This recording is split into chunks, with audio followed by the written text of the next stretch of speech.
Hallo liebe Freundinnen und Freunde, als Women Defend Rojava senden wir euch ganz liebe Grüße hier aus den Selbstverwaltungsgebieten in Nordostsyrien und wollen mit euch Eindrücke teilen hier von der Lage vor Ort. Wie ihr alle wisst, greifen seit dem 9. Oktober die türkische Armee zusammen mit dschihadistischen Milizen die Selbstverwaltungsgebiete hier an. Und was wir bei diesem Krieg eben verstehen müssen, ist, dass es eine Fortsetzung ist des Imperialismus und des Kolonialismus der letzten 200 Jahre hier in der Region. Also auch in der jetzigen Situation ist es ein Kampf der Hegemonialkräfte um politischen Einfluss und Ressourcen, den sie hier versuchen mit einer Teile- und Herrscherpolitik eben durchzusetzen. Der momentane Angriff ist auch ein direkter Angriff gegen die demokratische Autonomie, die hier im Rahmen der Revolution aufgebaut wird. Und das Ziel der militärischen Offensive ist es eben, Teile von Nord- und Ostsyrien zu besetzen. Und dieser Besatzungskrieg hat angefangen mit dem völkerrechtswidrigen Angriffskrieg letztes Jahr in Afrin und soll mit der jetzigen Offensive beendet werden. Für seinen Krieg setzt Erdogan hier verschiedene dschihadistische Milizen ein, die am Boden seine Offensive hier durchführen.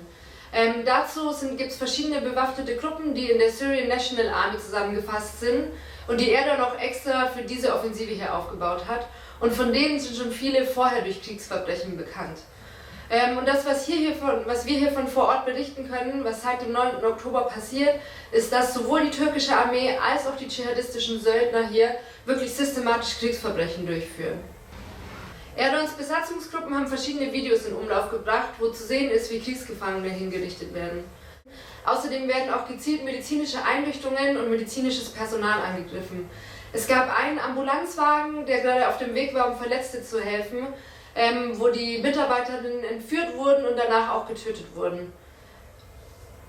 Aus Tel Abyad, was jetzt unter türkischer Besatzungszone steht, erreichen uns Nachrichten, dass dort Plünderungen stattfinden, dass Zivilistinnen verschleppt werden und dass den Menschen dort Scharia-Gesetze aufgezwungen werden.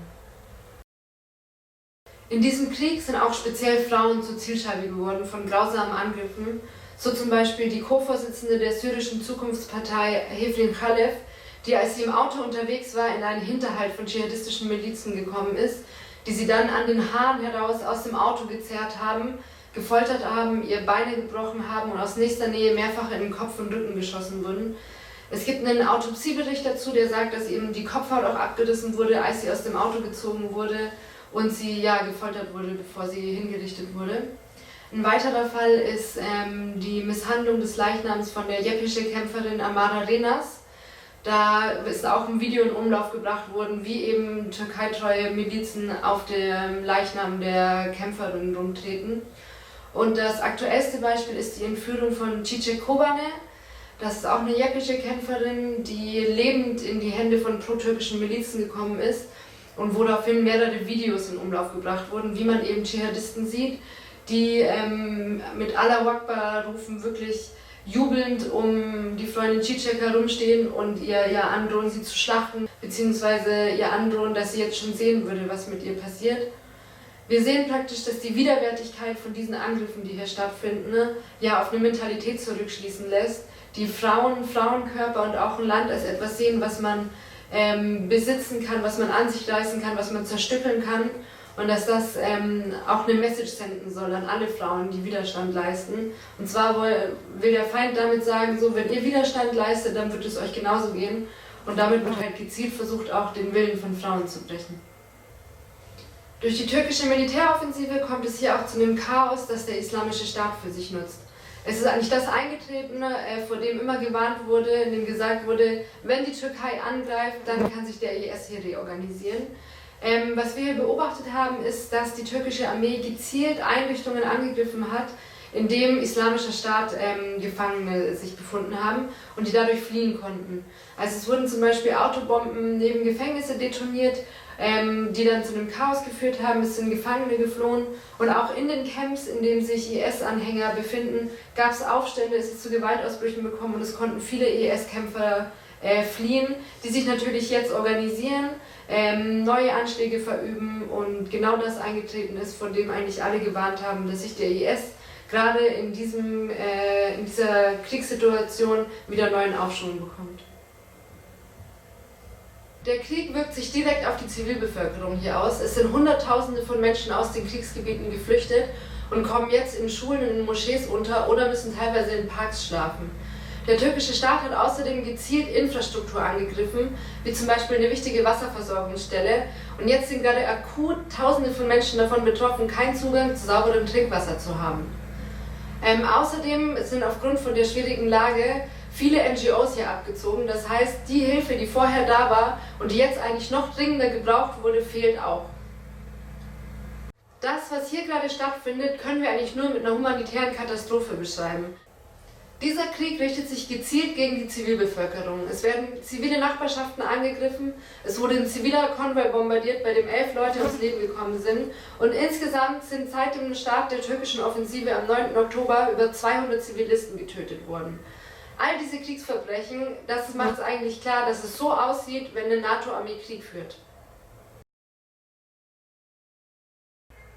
Als Women Defend Rojava wollen wir euch aber vor allem davon berichten, wie der Widerstand hier aussieht. Schon bevor die Angriffe angefangen haben und es klar war, dass es zu einer türkischen Militärinvasion kommt, hat die Frauenbewegung wochenlang zu Demonstrationen und Aktionen aufgerufen. In der Phase wurde dann auch die Kampagne Women Defend Rojava gegründet, um eben nochmal einen eigenen Ausdruck in dem Widerstand zu haben, um zu sagen, dass dieser Angriff ein gezielter Angriff auf die Frauenrevolution ist. In Serikanie, wo eben angenommen wurde, dass die Angriffe losgehen würden, wurden direkt an der Grenze zur Türkei Zelte als lebende Schutzschilder aufgebaut. Das heißt, Tag und Nacht war die Bevölkerung dort und haben gesagt, wenn ihr hier angreifen wollt, dann müsst ihr an uns vorbei. Als dann klar war, dass die USA endgültig ihr grünes Licht für die Angriffe geben würde, wurden sofort Busse organisiert und Menschen sind nach Serikanie gefahren, um dort mit der Bevölkerung zu sein.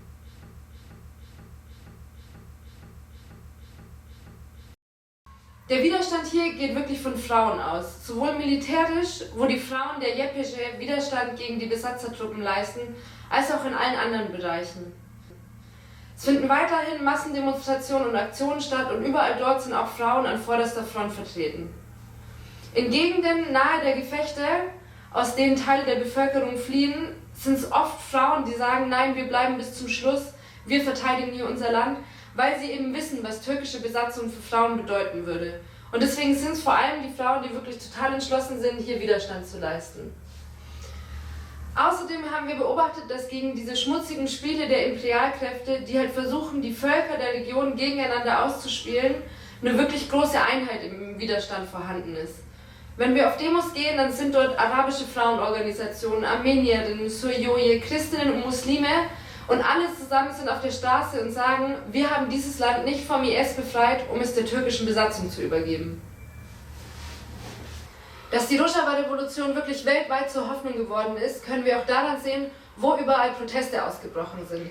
In Lateinamerika zum Beispiel gab es Proteste in Kolumbien, wo Frauen wütend durch die Straßen gezogen sind, oder in Paraguay, wo es eine Aktion vor der türkischen Botschaft gab.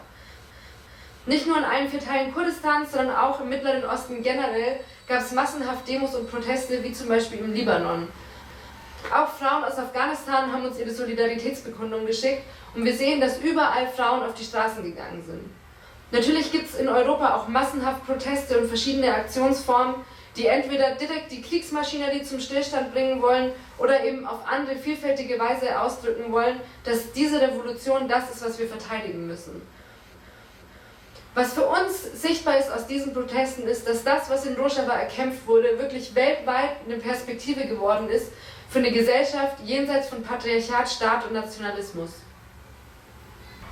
Zum Schluss wollen wir euch dazu aufrufen, euch am 2. November, dem Internationalen Tag des Widerstandes für Rojava, zu beteiligen. Ihr seid unsere Verbündeten, die demokratischen, feministischen und sozialistischen Kräfte dieser Welt. Nur gemeinsam können wir diese Revolution hier verteidigen. In Rojava steht der Frauenbefreiungskampf an erster Stelle. Und so müssen wir jetzt als Women Defend Rojava einen internationalen Widerstand organisieren, um die Frauenrevolution zu verteidigen. Xinjiang Azadi. Keçu horten şoreşvan Keçu horten şoreşvan De parezir niviştiman De parezin niştiman Natırsış kuçke ve hovan Natırsış kuçken hovan